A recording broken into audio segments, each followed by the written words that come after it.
Muito boa noite, queridos amigos. Estamos aqui de volta em mais um Polêmica Espírita. Este aqui é o nosso programa de número 122. Estamos aqui, como sempre, bem acompanhados, nosso amigo e confrade Paulo Neto. Boa noite, Paulo Neto. Boa noite, Arthur. Boa noite, Shirley. Boa noite, Fernanda, Cláudio, Jorge Luiz. É só. Boa noite a todos. Vamos aí a mais um programa. Vamos trazer mais esclarecimento aí com o nosso mestre Arthur. Ele não gosta desse sistema de ramatismo, então vou falar de ramatismo para nós de novo. Realmente, Arthur, chega um ponto que tem que bater nas teclas, porque não adianta, cara. Não adianta não, sabe? A gente tem que insistir e fazer a parte da gente, que é mostrar onde que está o problema. Agora, se as pessoas lá quiserem acreditar ou não, é problema delas. Mas uma parte. Você lembra da parábola do semeador? Sim, O semeador saiu a semear, é mais ou menos o nosso trabalho, cara. Tem horas que cai em terra fértil, dá certo, e outras que cai no meio das pedras e não vai dar certo de jeito nenhum. Mas vamos semeando, vamos semeando. é É isso isso aí. aí. Então, também desejar aqui boa noite ao pessoal, né? Hum. Temos aqui a Shirley, como você falou, lá de Poços de Caldas, a Fernanda Linhares, Cláudio Pecorari, Jorge Luiz Borges, ó, nome de poeta, né? De escritor argentino. Quem mais? Enfim, o pessoal vai chegando aí, né? Está dizendo, ó, esse tema é interessante, já que é um pouco polêmico. Pois é, esse é o objetivo, né, do nosso programa, é tratar desses pontos polêmicos, né? O pessoal foge, mas a gente, na verdade, procura, né? Deixa eu ver aqui mais um.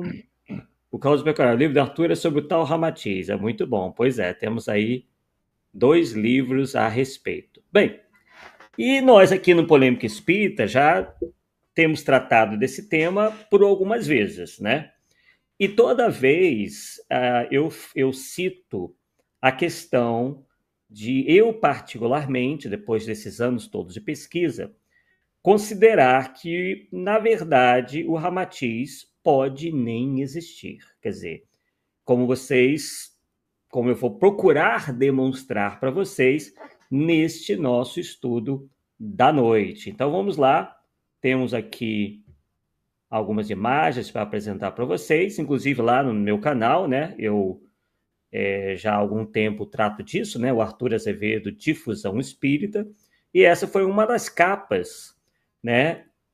De um dos nossos estudos que intitulamos Ercílio Mais, médium ou escritor, onde a gente, baseado na trajetória do Ercílio Mais, realmente levantamos uma série de questões que colocam realmente em dúvida a existência deste espírito que ele chamou de Ramatiz. Mas vamos lá. Então, aqui no lado esquerdo, como vocês estão vendo, né, o médium já desencarnado Ercílio Mais, e a descrição, né, que ele teria dado desse espírito, que disse que aparecia para ele com um turbante, com uma esmeralda ali bem no meio, né, na região da testa, enfim, esse traje cobrindo até o pescoço, mais ou menos assim que esse suposto espírito é tratado e descrito, né? Você tem informação, Arthur, de que seria médio vidente ou não? Me parece que sim, né? Porque ele diz ter visto, né, o tal Ramatiz, então, de alguma forma, né, ele teria essa faculdade. Uhum. Então vamos lá. Bem, o que acontece aqui, né? O que nós estamos mostrando inicialmente? E lembrando, né, que não é de hoje que muitos que acompanharam e ainda acompanham os ditados atribuídos a um espírito conhecido como Ramatiz cogitam, né? E assim, e essa ideia não é assim muito desbaratada. Outras pessoas tiveram essa desconfiança, mas nós realmente fomos atrás para saber por que algumas pessoas acham que o Ramatiz pode não ter existido. Então, algumas pessoas, né, ao longo aí do tempo, cogitaram da hipótese do mesmo sequer ter existido, como eu já disse. Então, essa possibilidade, inicialmente, lá atrás, não nos pareceu muito digna de análise, mas como a gente tem a obrigação, né, de certa forma, de investigar nessa constante busca pela verdade, que é o nosso objetivo, a gente não está aqui para agradar nem a A nem a B, nós fomos atrás, né, dos possíveis sinais que indicassem ser esta uma hipótese provável. E aí, surpreendentemente, na medida em que a gente foi avançando na pesquisa, a gente verificou que há muitas evidências que indicam ser Ramatiz e seus ditados, especialmente aqueles constantes da obra do suposto médium Hercílio Mais, um reflexo, uma cópia das ideias abraçadas pelo citado médium. Por que eu estou mostrando essa imagem para vocês? Essa nada mais é do que a ficha catalográfica de um dos livros atribuídos ao tal espírito Ramatiz, chamado Evangelho à Luz do Cosmo. Porque muita gente, Paulo, vem com a seguinte desculpa: mas você não poderia estar falando disso porque a Ramatiz não se diz espírita. Ora, não se diz, porém, os livros são voltados para o público espírita. Vejam lá, ó. Tem ali as 312 páginas, né? 23 centímetros, que é a medida ali do livro, e logo no número 1 nós temos ali Espiritismo, 2, Evangelho, e novamente ali o título. Né? Então, esses livros foram lançados lá atrás como se fossem espíritas. Né? Então, está dentro, sim, do nosso escopo de análise. Né? Porque a gente realmente evita de ficar analisando ou, né, outras concepções religiosas, embora às vezes seja até necessário que a gente faça isso. Tá? A ficha catalográfica, geralmente, Arthur, ela é feita por um profissional que analisa o teor para classificar dentro dos temas. Então, não é coisa que o próprio autor faz, né? Uhum. Exatamente. Bem, então tá aí, né, a prova de que foram livros que tiveram como objetivo alcançar os espíritas. Tá? Então vamos lá. E aí, pessoal, estamos vendo ali outra coisa interessante. E a gente verifica, né, que o Hercílio Mais foi o primeiro indivíduo a afirmar receber mensagens desse espírito oriental, que ele define assim, e esse espírito oriental, aliás, o Hercílio Mais veio a se dizer espírita, de alguma maneira, né, somente após a publicação dos livros atribuídos a Ramatiz. Então, vou repetir. O Hercílio Mais, antes de começar com a publicação desses livros, não se dizia espírita. Então, isso é uma informação muito importante. Então, como eu acabei de mostrar para vocês, porém, as fichas catalográficas dos livros, lá consta, né, que os livros são espíritas.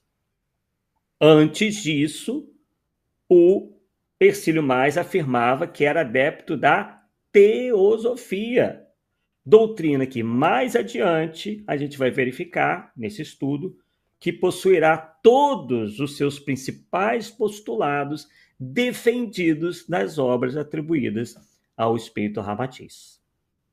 Então, né, a gente já vê aí o primeiro indício de que, na verdade, Hercílio Mais tinha um comprometimento muito maior com a teosofia. E eu já adianto que ele declarava, inclusive isso está escrito, né, porque não há muito material contendo vídeo ou voz do Hercílio Mais, mas nos livros ele diz, como a gente vai ver daqui a pouco, que o espiritismo deveria aceitar essas correntes espiritualistas, porque senão desapareceria.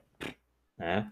E aí o Hercílio Mais adotou, quando esteve encarnado, uma postura perante as religiões e doutrinas, né? Uma postura idêntica àquela que nós encontramos nos livros. Quer dizer, ele, além de teosofista, como já acabamos de dizer, também era, assim, um ardoroso defensor das teses dos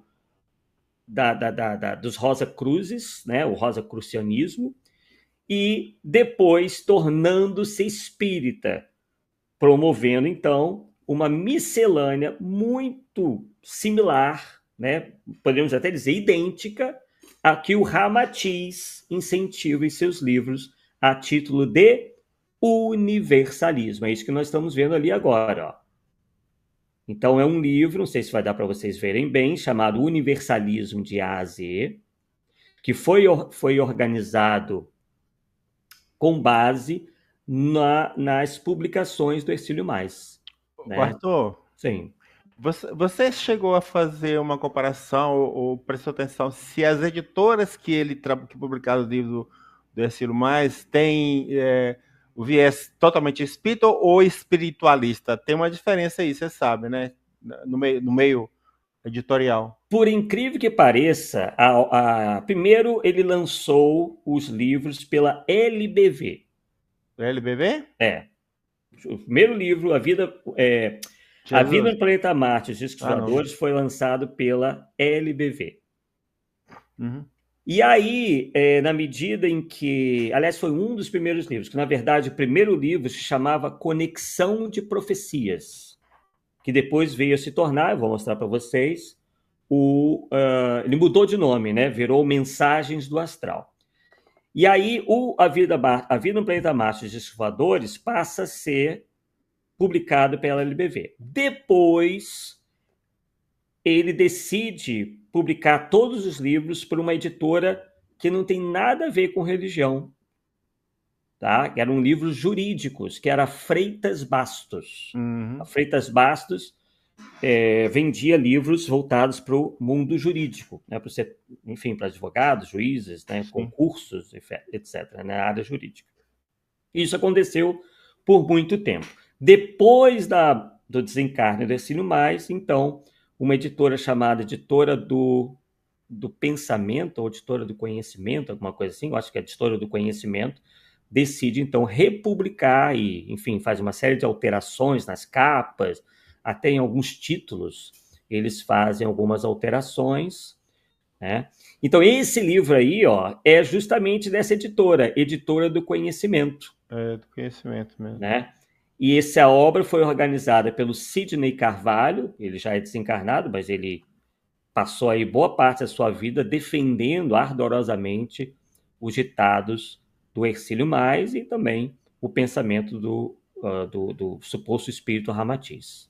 Então ele escreveu essa obra aí, ó, Universalismo de A a Z, tá? Só para demonstrar, né, qual era realmente a pegada, né, como se diz no popular, do Hercílio Mais, que era realmente promover essa miscelânea, né, a qual ele chamou de universalismo. Tá? Então vamos ver agora, vamos continuar vendo, a comprovação de que o que consta nas obras atribuídas a esse espírito, na verdade, constituem-se uma defesa do que Hercílio Mais já pensava, daquilo que Hercílio Mais já defendia. Entre elas, o vegetarianismo. Tá? Então, Hercílio Mais, como consta da própria biografia dele, feita pelo filho dele, então uma pessoa acima de quaisquer suspeitas, era um vegetariano radical. Daqueles que considerava grave delito espiritual o consumo de carne. Arthur, só curiosidade aqui.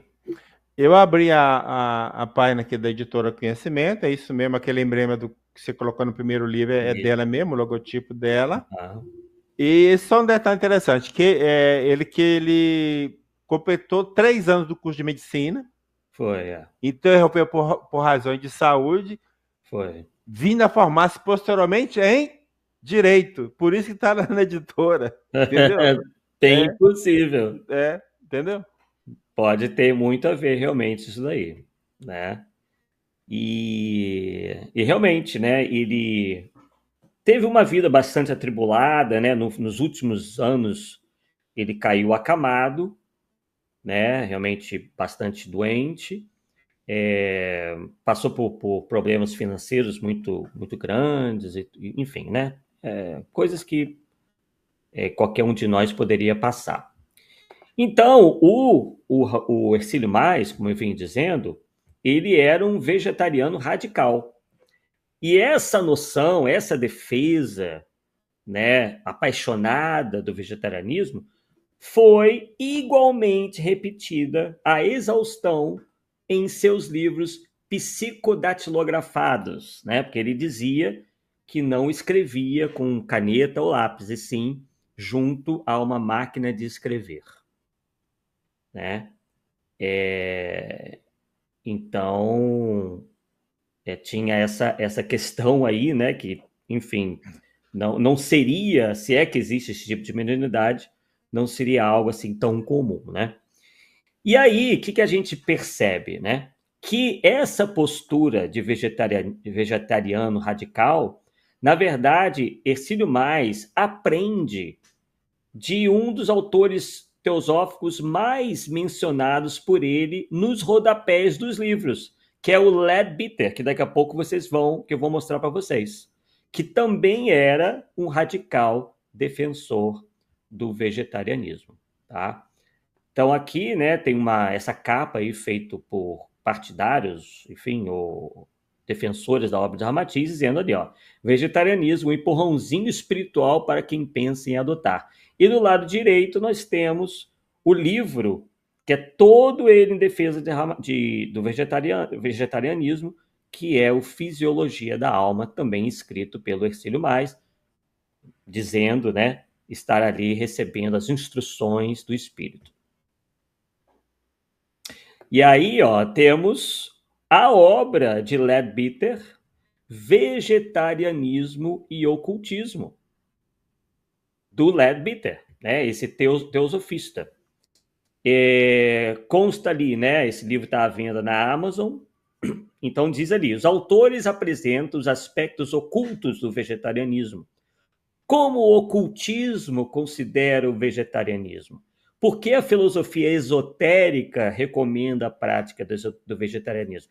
Então perceba que todo o arcabouço intelectual, filosófico, religioso do Hercílio Mais era voltado para o esoterismo em geral, para o ocultismo, para a teosofia. E aí ele prossegue, qual o nosso dever ético com os animais? As respostas são dadas, destacando-se a responsabilidade do homem como um agente no mundo e colaborador da natureza. E essa obra do Leadbeater também leva a assinatura de outra líder da teosofia, que é a Annie Besant, né? Uma espécie de herdeira, ou, enfim, continuadora, melhor dizendo, da Helena Blavatsky. E aí, um livro, né? Nós estamos aproveitando para mostrar aí, cujo autor é o Álvaro Chagas, onde ele mostra um pouco da rotina aí do Hercílio Mais, ó, recortes da vida e da obra de Hercílio Mais. E nesse livro também mostra a tal da máquina datilográfica que ele usava. Ele era muito defensor, né, e praticante da radiestesia. Não sei se vai dar para vocês verem bem, mas na mão dele tem um pêndulo, né? E esse pêndulo aí vai se movimentando e vai meio que se comunicando com, né, a pessoa que está ali manipulando o pêndulo, né? Então, isso possivelmente tem um pouco da influência, uma outra influência que o Hercílio Mais teve, que foi do sensitivo americano Edward Cayce. Também era um ardoroso defensor da radiestesia. Tá? Então, temos todas essas influências aí. Tá? Então, como a gente acabou de dizer, o Hercílio Mais dizia receber as mensagens de Ramatiz através da inspiração. sendo que ele não se utilizava de lápis de papel, e sim de uma máquina datilográfica para transcrever tais mensagens advindas, segundo ele, de sua mediunidade inspirativa. E aí que entra um pouco das nossas considerações, nossa pesquisa, envolvendo o que diz a doutrina espírita sobre isso. Então, segundo o Livro dos Médiuns, capítulo 15, item 182, médium inspirado, que é o que o Hercílio mais dizia ser, é toda pessoa que recebe, seja no estado normal, seja no estado de êxtase pelo pensamento, comunicações estranhas às suas ideias pré-concebidas. Então a pergunta é: nós temos esse elemento constante na obra de Hercílio Mais? Nós temos lá comunicações que sejam estranhas às ideias do próprio Hercílio Mais? Não. O que nós temos é tudo aquilo que Hercílio Mais já defendia antes de dizer psicodatilografar essas obras. Né? E ele nem espírita era. Ele era um indivíduo, digamos assim, esotérico, né? Com grande queda, enfim, ele se dizia teosofista e também adepto do rosacrucianismo. Então nós comentamos ali, ora, assim sendo, falta em Hercílio Mais justamente essa característica fundamental da mediunidade inspirada, modalidade de mediunidade intuitiva, que é a desconexão entre as ideias do médium e as do espírito comunicante. Não é possível distinguir, como verificaremos mais adiante, o pensamento de um e de outro, porque o segundo, que seria o espírito, repete ipsis literis as opiniões e ideologias do primeiro, o médium. Então, os ditados atribuídos a Ramatiz, ao contrário do que se prevê e se espera na mediunidade inspirada, não estavam fora dos limites dos conhecimentos e capacidades do médium. Tá? Então, quem quiser se aprofundar um pouquinho sobre isso, está lá no Livro dos Médiuns, no capítulo 15, tem o item 180, 181, 182 e etc. Arthur, você chegou a fazer alguma comparação de partes dos livros, desses dois livros do vegetarianismo, do Leadbeater e do Ramatiz? Deu para entender? Sim, de repente sim. Você pode achar alguma coisa aí, ó. Sei não. Inclusive eu vou deixar para vocês depois, para o público de maneira geral, eu vou colocar tanto aqui, depois nos comentários, tá? Quanto também lá no meu canal, porque a gente depois passa o vídeo lá para o canal, um link onde a gente faz essa comparação. Sim. Inclusive, aí eu vou até adiantar, com assim um percentual de possibilidade de plágio muito, mas Isso muito é importante. alta. Isso é muito importante, que sustenta tudo que você está falando aqui. Pois é. É altíssima. Tá? E esses livros, né, a gente... esses livros do Leadbeater, na época, tá, não era tão fácil de achar como é hoje. Né? Então, o Hercílio Mais tomou conhecimento, provavelmente, desses livros. Ele ignorava que algum dia, né, essas coisas poderiam, enfim, ser mais popularizadas. Ele não contou, né, que algum dia as pessoas alguém poderia fazer esse estudo comparativo entre o que ele diz, né, dizendo ser de Ramatiz, e o que o Leadbeater dizia, tá?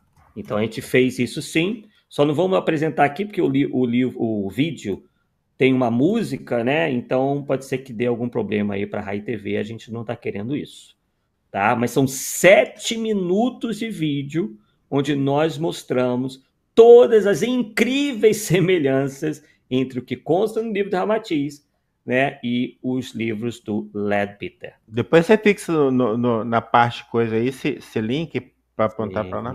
Sim. Vamos tentar disponibilizar aí ao máximo, né, para as pessoas poderem constatar, né, por si próprios, isso tudo aí, tá? Já até achei aqui, ó. Para quem tiver muito curioso, eu já vou até colocar aqui no nossa área ali do Chat. do chat, né? Mas depois eu vou colocar também na descrição do vídeo, enfim, lá nos comentários, etc, etc. Não sei se esse chat ele aceita. Ah, aceita, ó. Já está ali já. Consegui passar já o vídeo, né? E depois vocês com calma assistem. Assistam aqui primeiro, depois vocês vão para lá. Então tá, então vamos lá, prosseguindo. Bem, o que nós temos aqui? Nós temos o mapa, que isso é algo que nós também fomos atrás. Por quê? Porque é um outro fator que me causou estranheza, que foi o histórico atribuído às pregressas encarnações ou reencarnações do Ramatiz. O Hercílio Mais afirmava que o Ramatiz teria sido um instrutor em um santuário iniciático na Indochina do século X depois de Cristo, falecendo ainda cedo.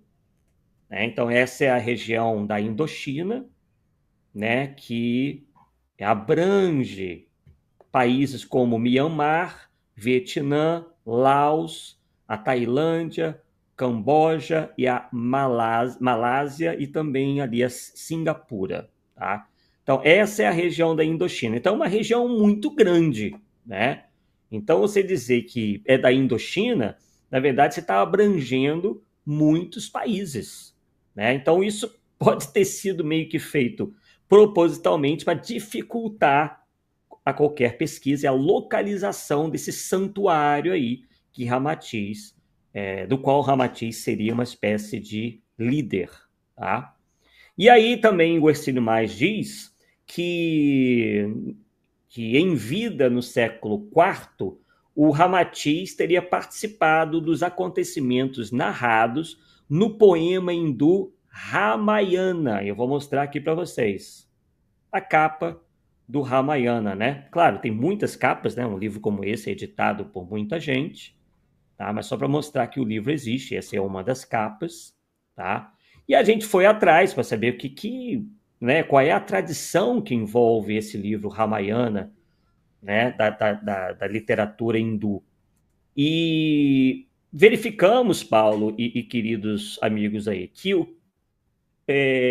não parece fazer muito sentido essa descrição dele, de que Ramatiz seria um desses personagens, porque esses contos épicos hindus são puramente alegóricos. Eles não se ocupam nem de fatos e nem de personagens reais. Não sou eu que estou dizendo, é o próprio livro. E os estudiosos do hinduísmo é que dizem isso. Tá? Seria como hoje nós dizermos que, sei lá, um livro de Machado de Assis, por exemplo, só para alguma comparação, que os personagens do Machado de Assis existem, ou um personagem da revista em quadrinhos. Quer dizer, são contos alegóricos, são fictícios.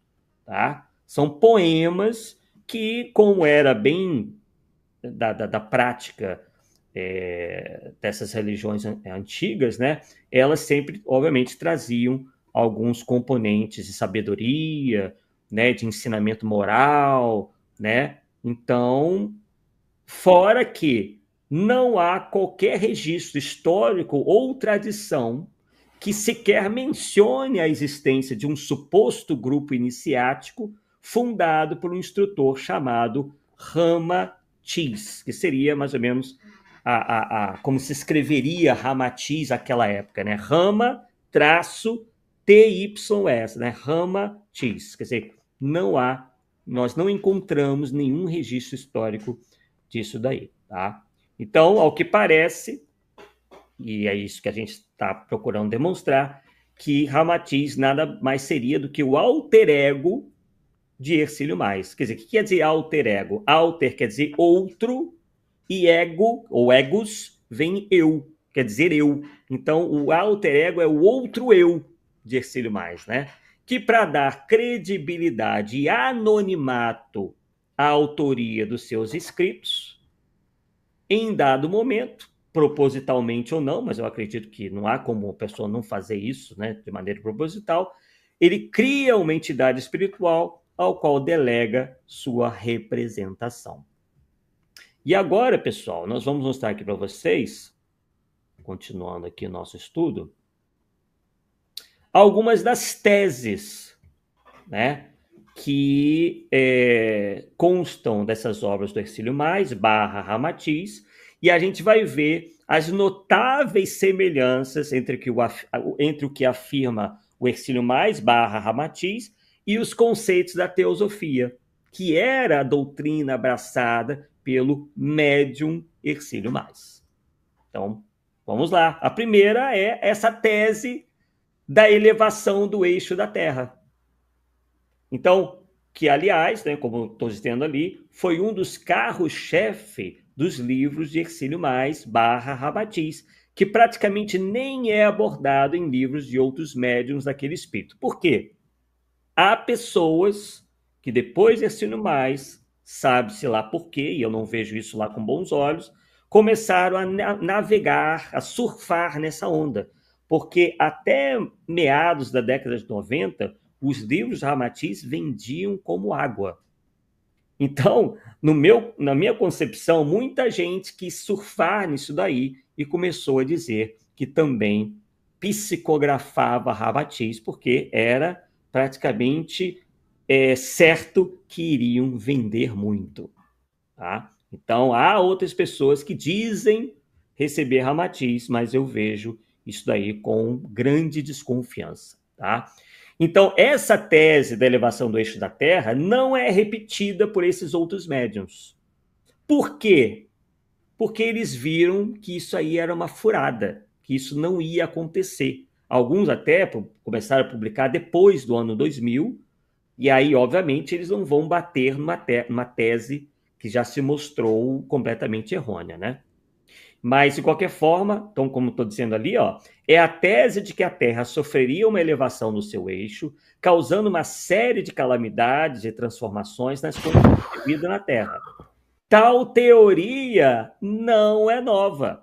A obra intitulada A Doutrina Secreta, de Helena Blavatsky, que foi publicada em 1888, ela que é cofundadora da Sociedade Teosófica, já defendia e atribuía sua origem a ensinamentos antigos. Tudo dela é nessa base, né? Que ela soltava as ideias e dizia que ela teria compulsado isso tudo em livros proibidos, né? E de ensinamentos antigos. Então, tal qual Ramatiz reproduziria em seus livros, Blavatsky relata que acontecimentos igualmente assombrosos no passado teriam dado fim às mitológicas Atlântida e Lemúria, assunto que nós já tratamos aqui, berços de sociedades hiperevoluídas. Vamos então ao segundo ponto de semelhança quase que completa entre as teses da teosofia e os livros do Hercílio Mais. Aqui está o Mensagem do Astral, onde constam essas previsões, essas profecias de elevação do eixo terrestre. Tá? Esse livro inicialmente se chamava Conexões de Profecias, depois passando a se chamar Mensagens do Astral. E aqui é que ele diz que haveria a aproximação de um astro intruso 3 vezes maior que a Terra, e com a aproximação desse astro, o eixo da Terra se elevaria, causando o perecimento de 2/3 da humanidade, né? Isso também é repetido pelo sensitivo americano Edgar Cayce, inclusive tentando confirmar Helena Blavatsky, dizendo que a Atlântida emergeria do fundo do mar e que boa parcela dos continentes afundariam. E isso não aconteceu na data prevista por Blavatsky e também pelo Edgar Cayce, repetido pelo Hercílio Mais neste livro aí.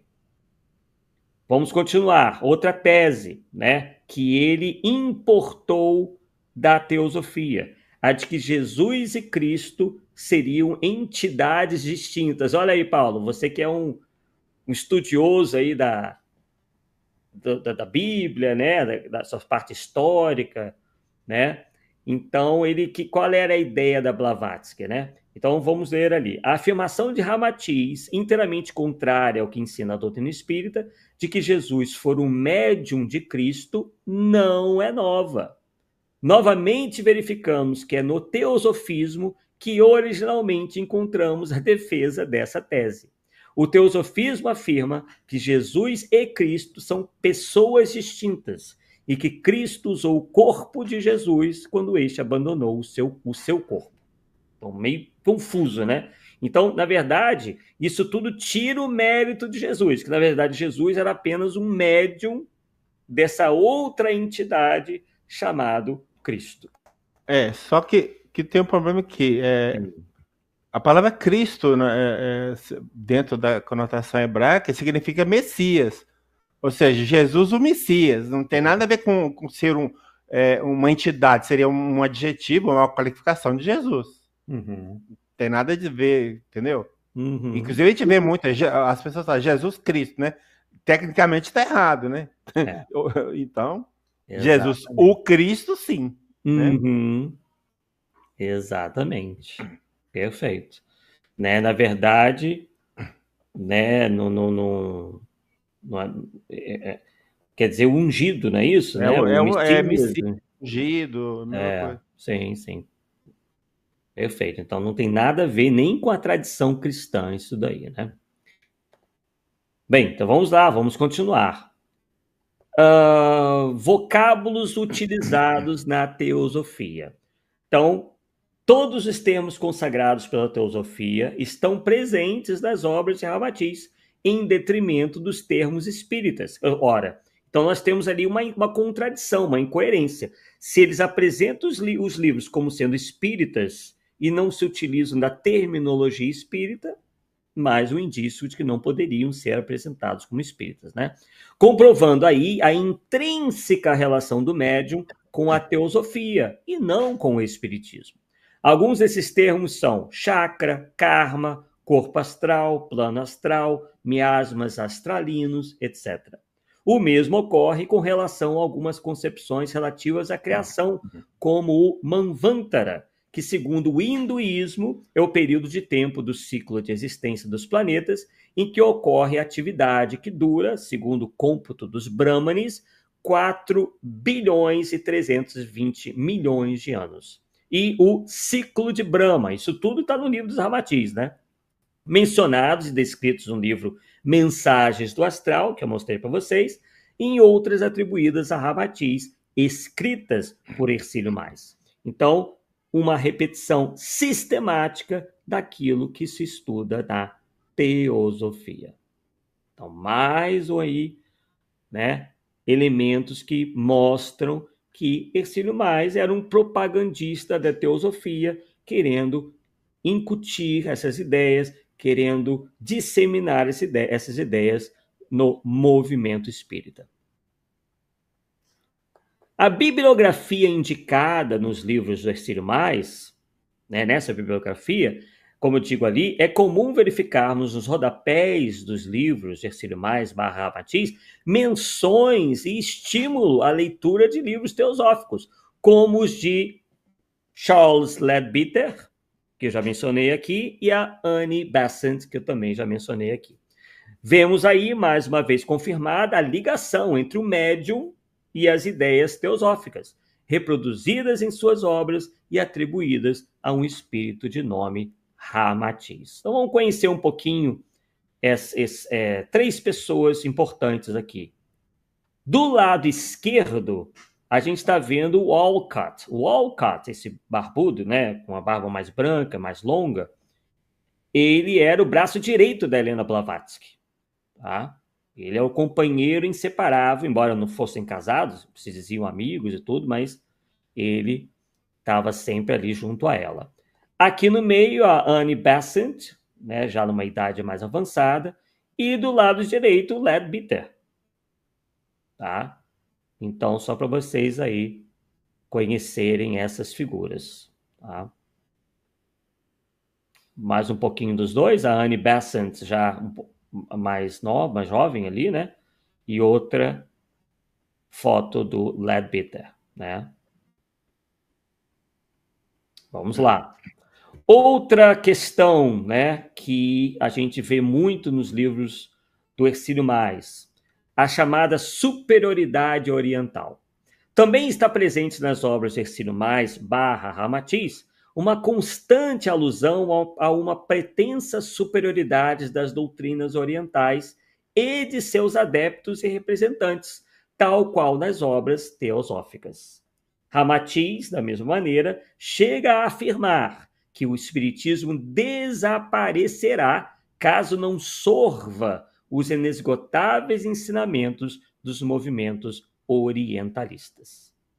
Isso, na verdade, quem já dizia a todo momento era o próprio Hercílio Mais. Ele defendia isso enquanto indivíduo, né? Ele dizia, não, o espiritismo está atrasado, vai ficar ultrapassado, tem que aceitar o que a teosofia diz, que o hinduísmo diz, enfim, tudo isso nessa proposta aí que ele chamava de universalismo. Outra questão bastante polêmica, né? A vida no planeta Marte, que foi mais um carro-chefe das obras de Ramatiz, em que verificamos enorme semelhança com obras teosóficas. Mais uma vez, a suposta dupla Hercílio-Ramatiz expõe uma posição teosófica e a apresenta como uma verdade espírita e ou científica. Hercílio Ramatiz novamente retira das obras do teósofo Leadbeater o conteúdo para seus escritos psicodatilografados e, o que é pior, apresentando-as como suas e confundindo o meio espírita, principalmente os que não aprofundaram conhecimentos nas obras de Kardec. A descrição de Marte feita por Hercílio / Ramatiz é idêntica. Isso eu demonstro nesse vídeo aí que eu já coloquei no chat o link, né? Aquela dada anos antes por Leadbeater no livro Vida em Marte, segundo a Teosofia. Então vamos ver aqui, ó. E aqui eu apresento a seguinte questão, ó. Que, segundo o Leadbeater, Marte não seria um planeta inóspito. Tampouco seria desabitado. Menor que a Terra, Marte seria mais avançado em termos astrofísicos. São palavras do Leadbeater. E a gente vê exatamente a mesma coisa sendo dita pelo Hercílio Mais, até mesmo se utilizando da mesma terminologia. Ainda sobre Marte, diz lá que o seu solo seria fértil e teria exuberante vegetação. Eu estou mostrando as fotos aí, né, tirada por diversas sondas não tripuladas, né? A população atual, pouco numerosa, ocuparia as regiões equatoriais, onde a temperatura seria mais elevada e ainda existem reservas de água. O que a ciência já nos comprovou é que não existe água na superfície, que existe sim água, porém bastante, né, dispersa, né, no subsolo do planeta. E segundo Leadbeater / Hercílio Mais, né, os dois, um repetindo o outro, o grande sistema de canais que pode ser observado pelos astrônomos da Terra seriam muito antigos, estaria desativado e teria sido construído por gerações passadas a fim de aproveitar o degelo anual das camadas de gelo que ocorria na antiguidade marciana.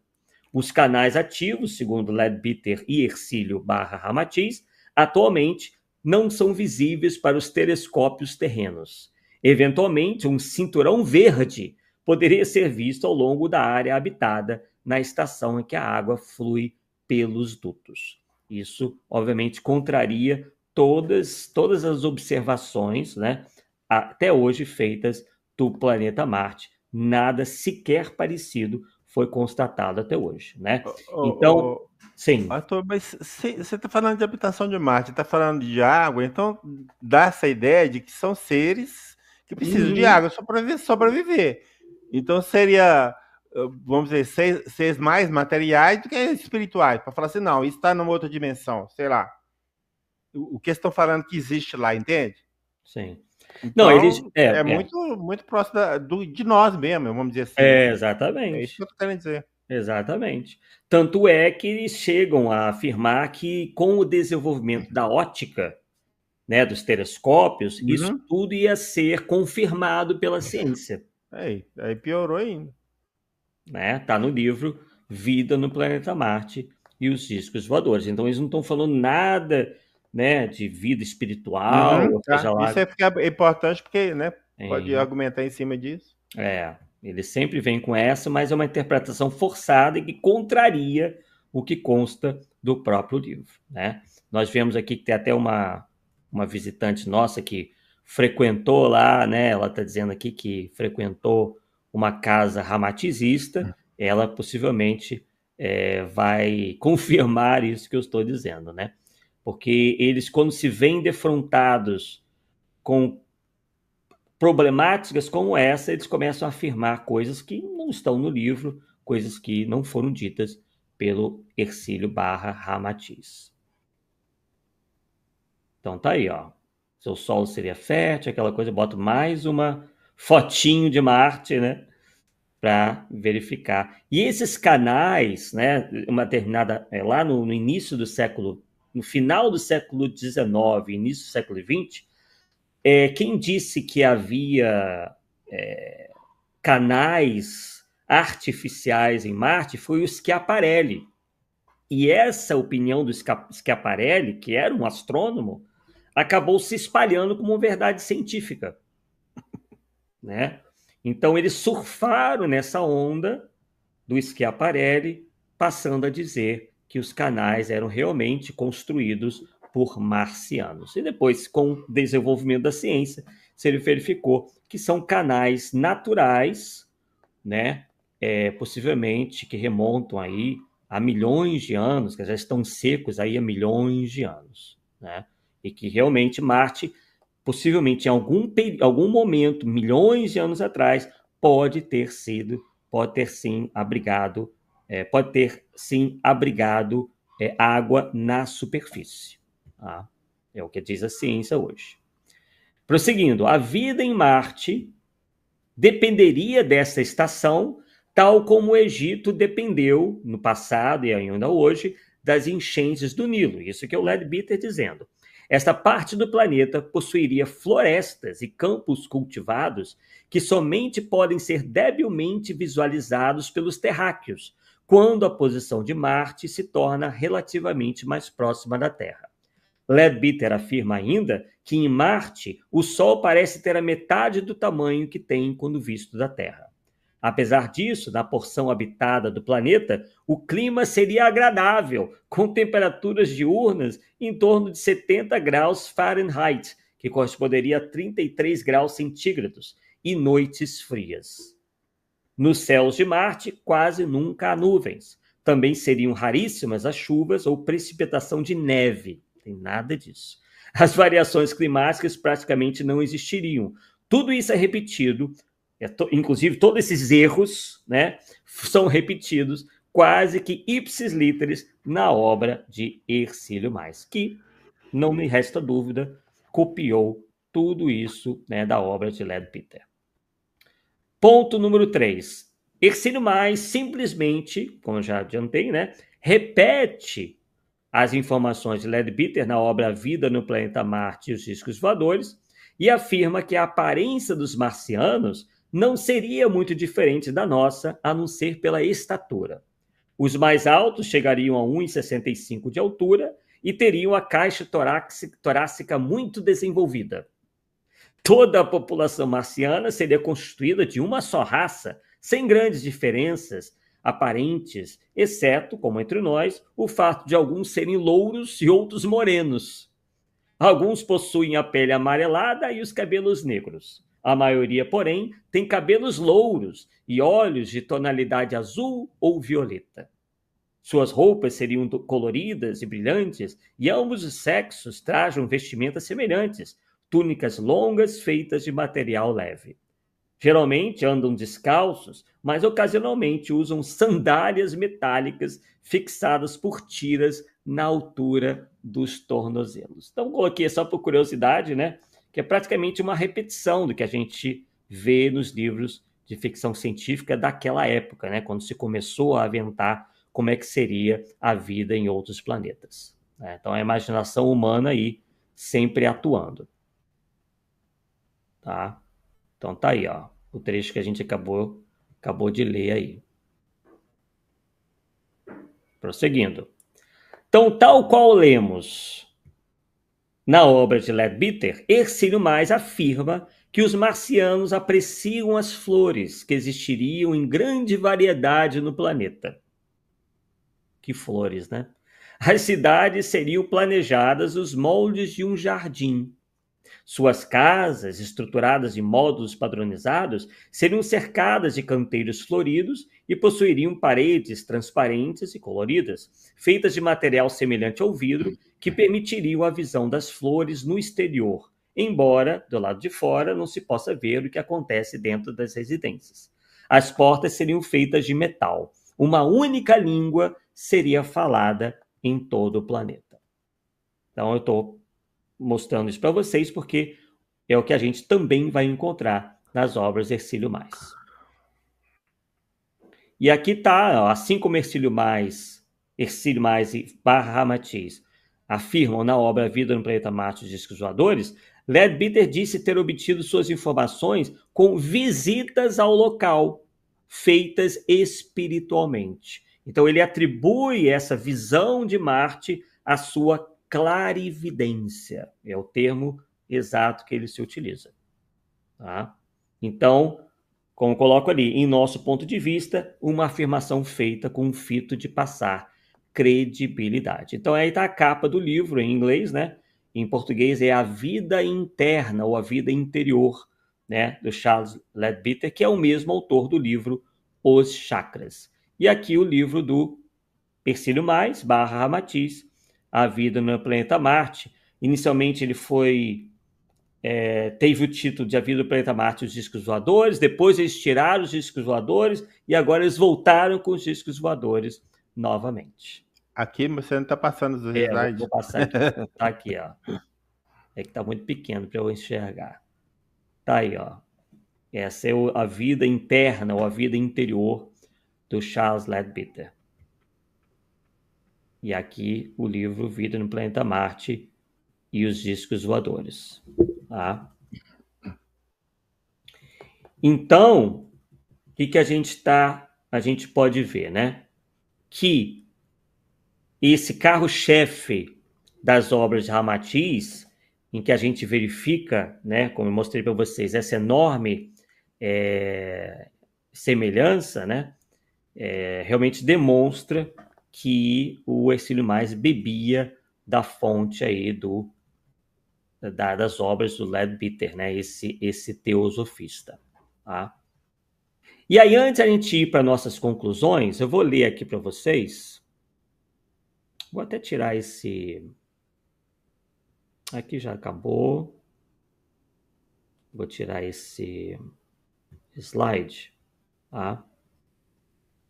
Ver se eu consigo... Sim, pode falar. Você parece num ponto ali, você falou que tinha outros médios que teriam recebido Ramatiz. Sim. Uhum. Tem alguma... Você já chegou a fazer alguma comparação entre o Ramatiz desses outros médios e o do Hercílio Mais? Sim, a gente encontra algumas semelhanças, mas a linguagem é diferente, as ideias destoam bastante. Tudo aquilo que eles já perceberam que Hercílio Mais não foi bem, eles já não tratam daquela mesma maneira, alguns negam essa questão, muitos carros-chefes são negados, né? Um deles, que foi um dos primeiros a dizer que recebia Ramatiz, foi o Wagner Borges. E o Wagner Borges praticamente nega todos os carros-chefes do Ramatiz. Ele diz que essa história de planeta chupão é bobagem, que o planeta que Ramatiz escreve não é Marte, e aí como é que eles Ele diz que é um outro planeta, agora como é que ele sabe eu não sei. Enfim, eles tentam, de alguma maneira, tentar salvar a pele do Ramatiz e dizendo que os erros, querem minimizar os erros ou dizer que foi uma espécie de animismo do Hercílio Mais. Mas esses Ramatiz que aparecem por outros médios, pode ser outros espíritos se fazendo usando o nome, ou não? Também. Pode? Poder pode, são todas hipóteses, né?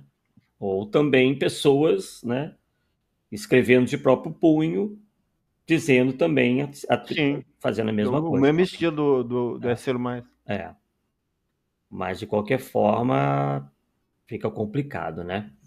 Bem, aí eu não vou conseguir apresentar para vocês, mas tem um artigo muito interessante publicado no jornal Diário da Manhã de Goiânia, onde o Javier Godinho escreve um brilhante texto, né, sobre a questão do Ramatiz, tá? Onde ele diz o seguinte, ó, consta lá desse artigo que ele escreveu, tá? Vou tentar ler aqui, não é muito longo, mas também não é muito curtinho.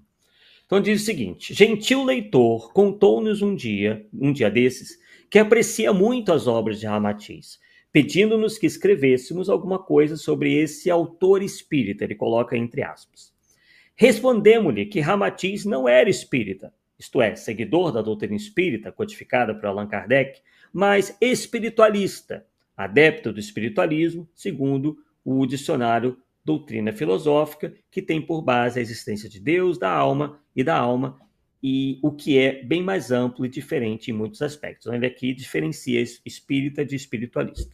Relata Eduardo Carvalho Monteiro, no seu livro Sala de Visitas de Chico Xavier, que foi publicada pela editora M de Capivari, que há pouco mais de meio século ficou muito conhecido um médium chamado Hercílio Mais, totalmente desligado do movimento espírita.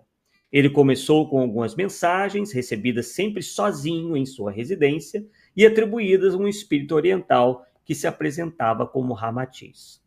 Um dos primeiros livros de Ramatiz foi Magia de Redenção, que já evidenciava a preocupação com os problemas da magia e com habitantes de outros astros. Nova publicação, A Vida no Planeta Marte, numa época quando o cinema e a imprensa abusavam do tema disco voador, recebeu a atenção e os aplausos de milhares de espiritualistas que queriam saber se os marcianos tinham mãos, olhos, nariz e outras partes do corpo iguais às nossas. Além de tudo, a redação era clara, boa e atraente, dificultando distinguir se se tratava de realidade ou de ficção. E aqui eu faço um parêntese, né, uma informação que eu já passei para o nosso público aqui, Paulo, é que o Hercílio Mais era um ótimo escritor. Ele havia, inclusive, ganhado vários concursos literários. Tá? Então, aí se explicaria por que as obras estão tão bem escritas.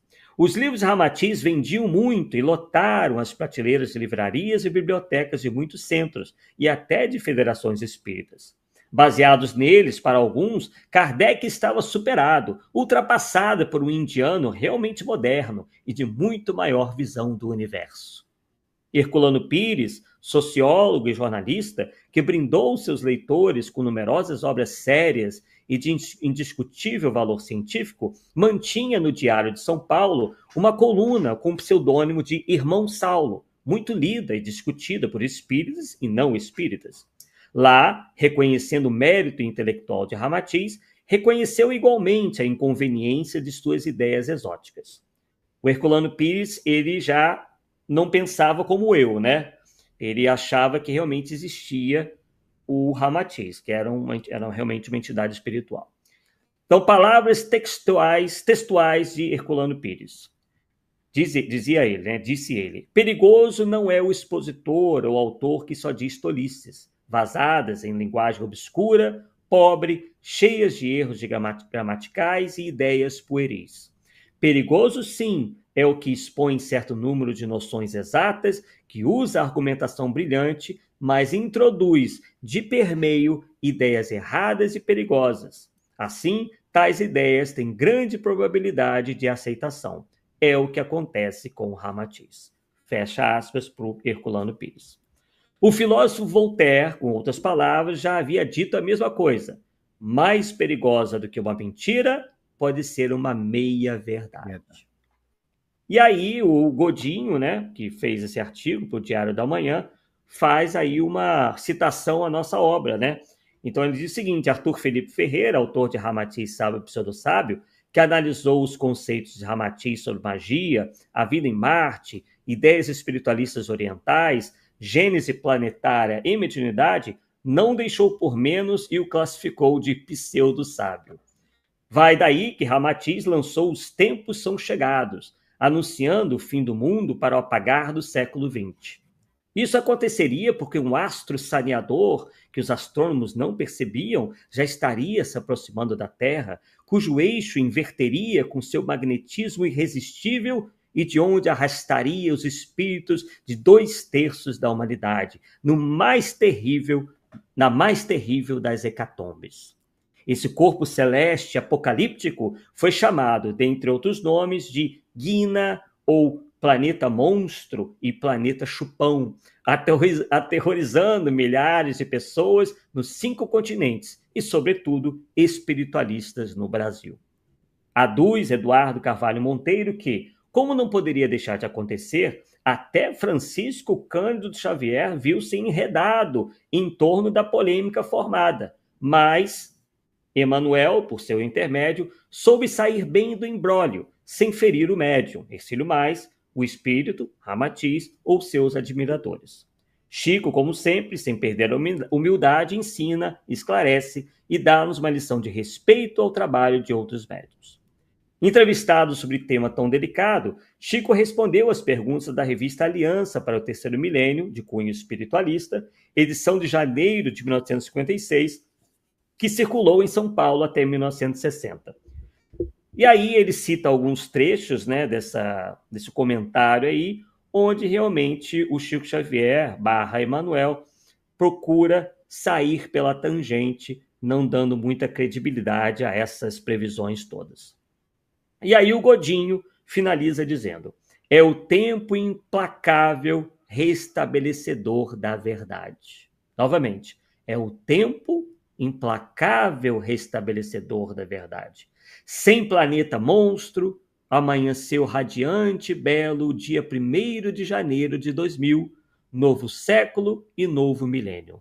Mesmo com fenômenos naturais arrasadores, quase um decênio depois, prossegue a mesma vida nos 5 continentes.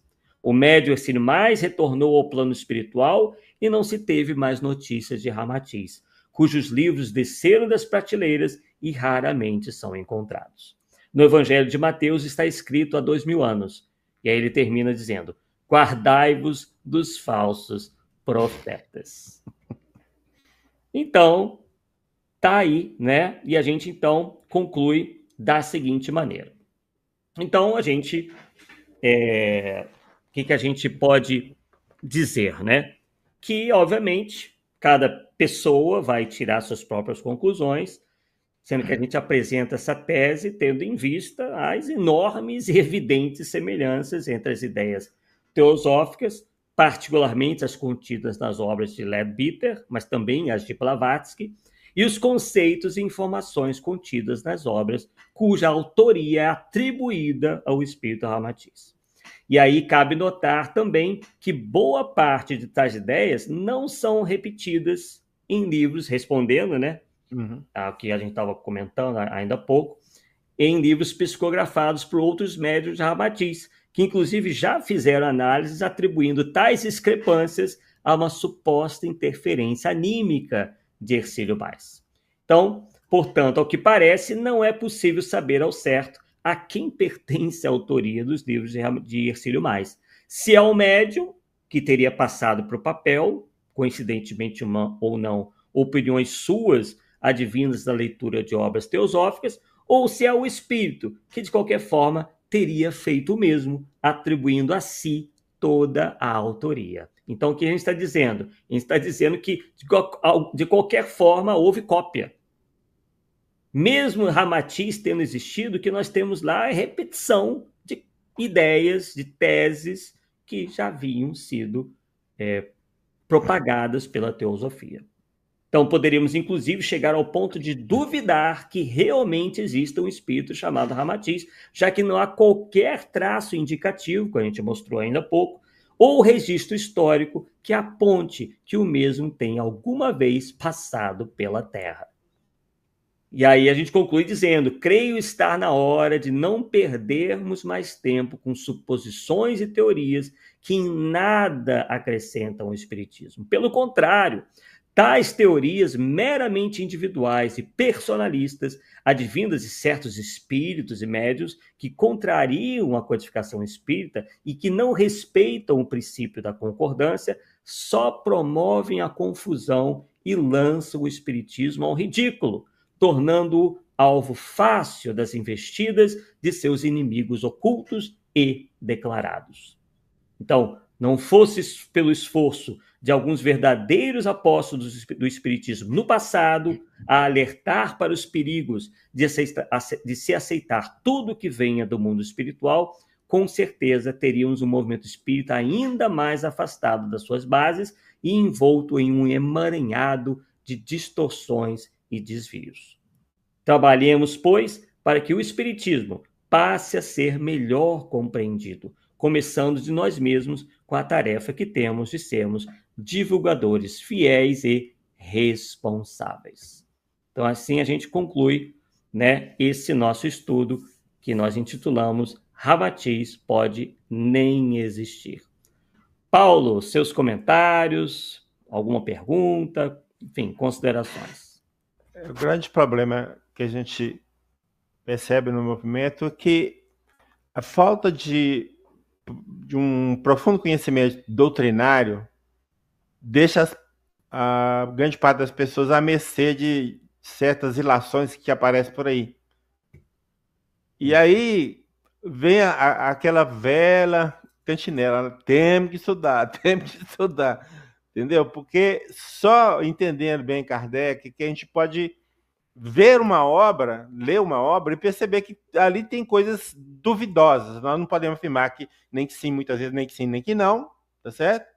Mas pelo menos nós podemos duvidar, tá? De minha parte, você vê, a gente que trabalha pesquisando fontes, né, para sustentar algumas ideias por todo canto, eu procuro não trazer para as minhas fontes obras que sejam duvidosas.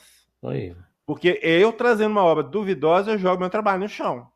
Sim. A verdade é essa. Então eu prefiro pecar de não trazer do que trazer e morrer na praia, como se diz, né? Então começou a ter problema. Por exemplo, eu lia muito Edgar Armand lá, né, logo quando eu entrei no Espiritismo e tal. Tem que ler mesmo, para saber o que diz. Não, eu achava assim fantástico, mas depois que a gente vai lendo, vai percebendo, hoje eu não cito mais, não cito Edgar Armand, não cito um médio de Uberaba, não vou falar o nome que você sabe quem é, mas porque começa a complicar, mas não dá. Eu vou colocar meu trabalho sob questionamento, e eu não quero isso. Né? Então, mas é aí que eu digo. Com o conhecimento que a gente tem, não somos aquele supra-sumo em espiritismo, mas acho que entendemos razoavelmente bem para poder fazer essa análise e comparação e ver dentro do que se você colocou, não tem como a gente bater o martelo que foi o espírito Ramatiz. Então nós ficamos com a sua tese, ou seja, não sabemos nem se ele existe. Tá certo? E é por aí, não tem jeito. Não tem outro jeito. Bem, temos aqui o Felipe Saraiva, né? Ele desprezou tudo que eu falei para se apegar muito a um literalismo nosso, né? Ele está dizendo aqui, você mente, o livro não é todo em defesa do vegetarianismo.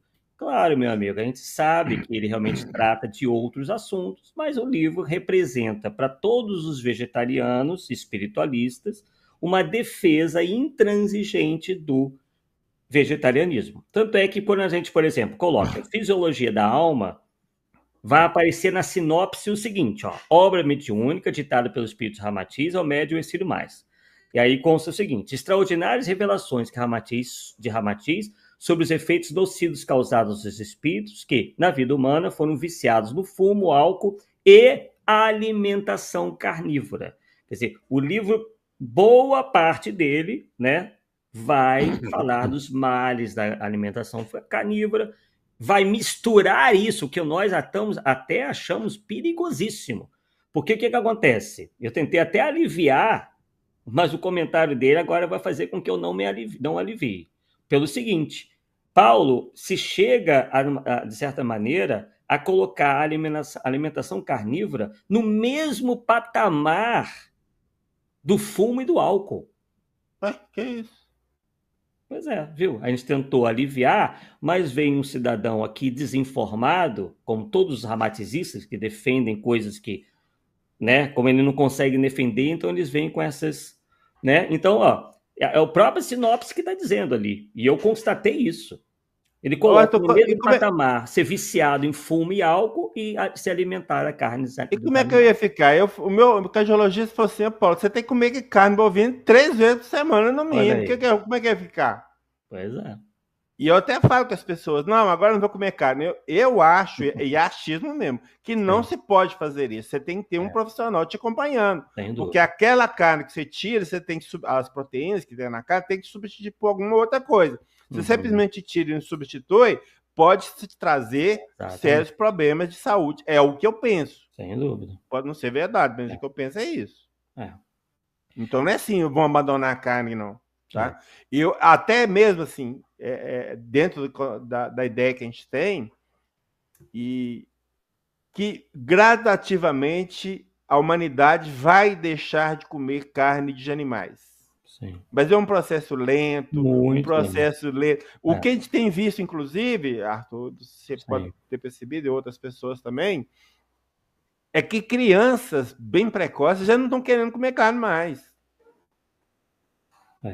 Né? Então, isso já está mostrando o quê? Ou está sinalizando, melhor dizendo, que a geração que está chegando, tá certo? Já não está nem querendo comer mais. Então, você imagina, geração em cima da geração, a renovação social vai um dia promover essa mudança sem trauma, sem nada, sem proibição, sem isso, aquilo outro, entendeu?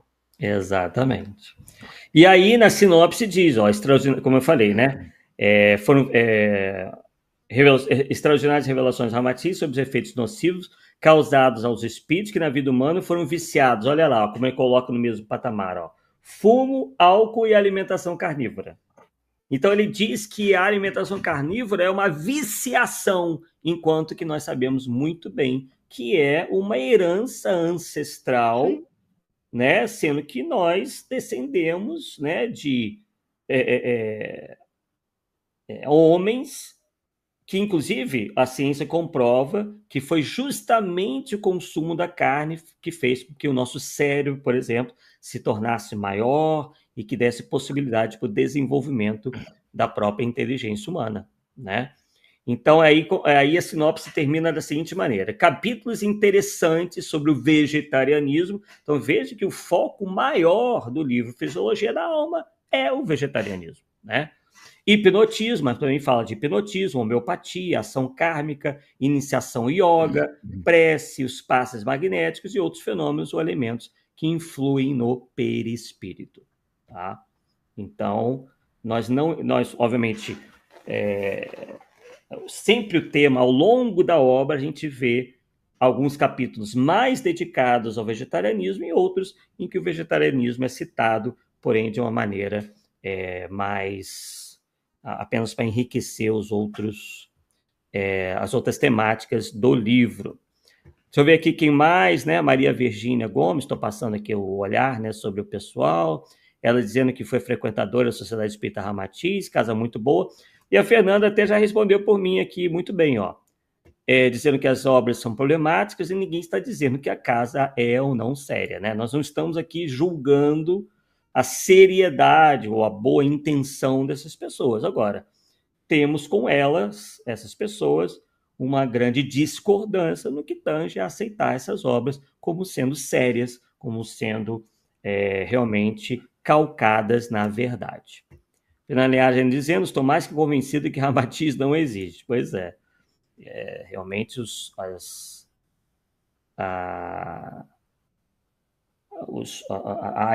exemplos, né, realmente são bastante numerosos. Deixa eu ver aqui mais algum comentário que a gente possa julgar pertinente. Fernanda Linhares dizendo, ó, confirmando aqui com o Paulo, minha sobrinha tem 6 anos e não come carne, ninguém a estimulou. Ela não gosta nem do cheiro. Já o Cláudio Pecorari diz o seguinte, sem churrasco não dá. É isso aí.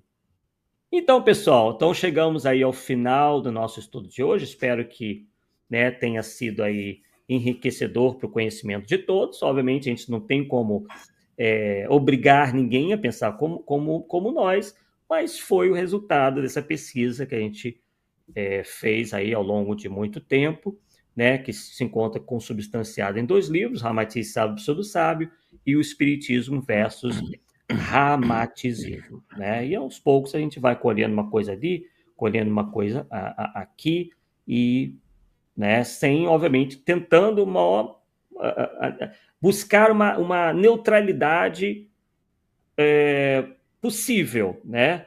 E o que a gente mostrou para vocês são coisas que estão patentes, estão nos livros, estão na própria biografia do Hercílio Mar. A gente não tem assim, intenção nenhuma de distorcer nada, de mentir, enfim, nada disso, tá bom?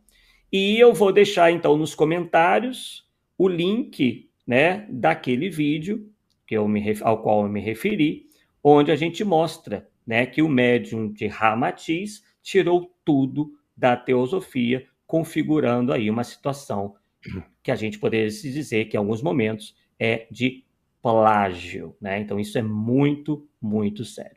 Tá bom? Paulo, mais alguma consideração? Não, é só isso mesmo. Maravilha. Então, daqui a 2 quartas-feiras, né, não ser na próxima outra, iremos retornar aqui ao Polêmica Espírita, já o de número 123. Quantos polêmicos espíritas, hein, Paulo? Já, hein? Nós estamos dobrando a meta. Exatamente. Então, desejamos a todos vocês uma boa noite e até a próxima, pessoal. Tchau, tchau.